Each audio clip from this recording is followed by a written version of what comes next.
श्रीखंड महादेव भगवान शिव के निवास स्थान में से एक है और इसे हिंदुओं का तीर्थ स्थान माना जाता है।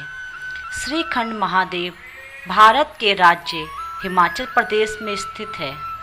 यह स्थान भगवान शिव के भक्तों के लिए एक महत्वपूर्ण स्थान है। इसकी यात्रा को श्रीखंड महादेव कैलाश यात्रा कहा जाता है। यह यात्रा प्रत्येक वर्ष सावन के महीने में की जाती है। इस यात्रा के ट्रैक को भारत के सबसे कठिन ट्रैकों में से एक माना जाता है। पहाड़ी पर स्थित यह शिवलिंग भगवान शिव के सबसे बड़े शिवलिंगों में से एक है, जिसकी ऊंचाई लगभग 75 फीट है। यह शिवलिंग समुद्र तल से लगभग 18,570 फीट की ऊंचाई पर स्थित है। श्रीखंड महादेव कैलाश यात्रा हिमाचल प्रदेश के बेस गांव जोन से प्रारंभ होती है, जो श्रीखंड के शीर्ष तक लगभग 32 किलोमीटर की पैदल यात्रा है। इस यात्रा का पूरा रास्ता काफी खतरनाक है। इसी कारण इस यात्रा को अमरनाथ यात्रा से भी कठिन माना जाता है। इस यात्रा में 15 साल से अधिक आयु के भक्त ही यात्रा कर सकते हैं। श्रीखंड महादेव यात्रा के दौरान कई धार्मिक स्थल और देव स्थान के दर्शन होते हैं।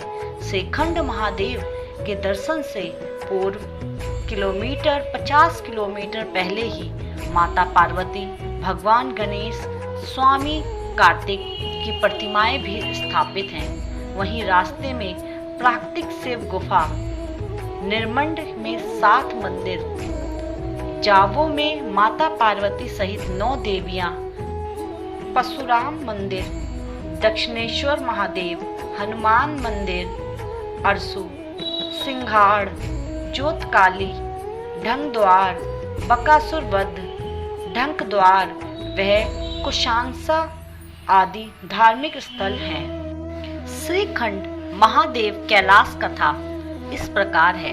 पौराणिक कथाओं के अनुसार भस्मासुर नाम का एक राक्षस था। उसने कठोर तपस्या से भगवान शिव से वरदान प्राप्त किया था कि वह जिस पर भी अपना हाथ रख दे वह भस्म हो जाएगा। फिर उसके मन में पाप आ गया। वह माता पार्वती से विवाह करने के बारे में सोचने लगा और वह भगवान शिव के ऊपर हाथ रखकर उन्हें नष्ट करना चाहता था। भगवान विष्णु जी ने मोहिनी का रूप धारण करके भस्मासुर को अपने साथ नृत्य करने के लिए राजी किया। नृत्य करते हुए भस्मासुर ने खुद के ही सिर पे हाथ रख दिया और वह भस्म हो गया। इस कारण आज भी यहाँ की मिट्टी और पानी लाल दिखाई देते हैं। मान्यता है कि भगवान शिव इसी जगह श्रीखंड महादेव आकर छिपे थे। लोगों का मानना यह भी है कि शिव जी आज भी एक शिला रूप में श्रीखंड महादेव में मौजूद हैं।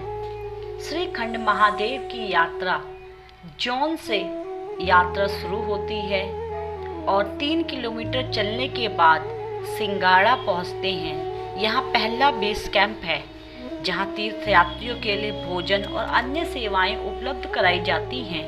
उसके बाद थाचरू तक 12 किलोमीटर की सीधी खड़ी चढ़ाई है, जिसे डांडीधार के नाम से जाना जाता है। थाचरू के बाद ठाकुरू एक और आधार शिविर है, जहां भोजन और टेंट उपलब्ध कराए जाते हैं। यात्रा काली घाटी तक 3 किलोमीटर की चढ़ाई से शुरू होती है, जिसे देवी काली का निवास माना जाता है। अगर मौसम साफ हो तो श्रीखंड महादेव शिवलिंग को इस स्थान से देखा जा सकता है। काली घाटी से भीमतलाई की ओर 1 किलोमीटर डाउन हिल स्ट्रेच है। भीमतलाई से प्रस्थान करते हुए कुंसा घाटी तक पहुंचते हैं। यहां से 1 और 3 किलोमीटर की दूरी के बाद अगला बेस कैंप भीम डावर है। यहां सभी सामान्य सेवाएं उपलब्ध होती हैं। बस 2 किलोमीटर आगे एक और बेस कैंप है, पार्वती बाग। माना जाता है यह बगीचा माता पार्वती द्वारा लगाया गया था। उद्यान में ब्रह्म कमल जैसे फूल हैं जिन्हें सौसूरिया के नाम से जाना जाता है। ऐसा माना जाता है कि यह स्थल है जहां भगवान गणेश पर हाथी का सिर लगाया गया था। वहां से 2 किलोमीटर दूर अगला स्थान नैन सरोवर है। इसके बाद लगभग 3 किलोमीटर की ऊंचाई तक चट्टानी इलाके से होते हुए श्रीखंड महादेव तक पहुंचते हैं।